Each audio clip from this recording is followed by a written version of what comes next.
মনে করুন আপনি কবরে, ফেরেশতারা এসে আপনাকে বলল আপনার আমলনামায় 999টি ভালো আমল আছে আর 998টি খারাপ আমল আছে। তাই আপনাকে অভিনন্দন, কারণ আপনি জান্নাতে যাচ্ছেন। আপনি তো মহা খুশি।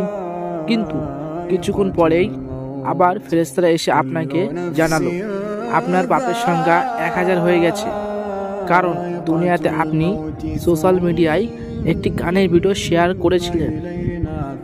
তা এইমাত্র একজন শুনেছে, সে আপনার মাধ্যমে পাপ করেছে। তাই এই পাপের বোঝা আপনাকেও বহন করতে হবে। ফেরেশতারা বলে উঠল, দুর্ভোগ আপনার জন্য। বদ আমলের পরিমাণ বেশি হওয়ার কারণে আপনাকে জাহান্নামে যেতে হবে। তখন আপনার মনে পড়ে গেল রাসূল সাল্লাল্লাহু আলাইহি ওয়াসাল্লাম সেই বিখ্যাত হাদিস, কেউ যদি হিদায়াতের পথে আহ্বান করে তাহলে সে তার অনুসারীর পরিমাণ সওয়াব পাবে, তবে অনুসরণকারীদের সওয়াব থেকে মোটেও কম করা হবে না। আর বিপথের দিকে আহ্বানকারী ব্যক্তি আর অনুসারীদের পাপের সমান পাপের অংশীদার হবে। শুধুমাত্র অন্যর পাপের কারণে জান্নাত হাতছাড়া করার পর কেমন লাগবে তখন?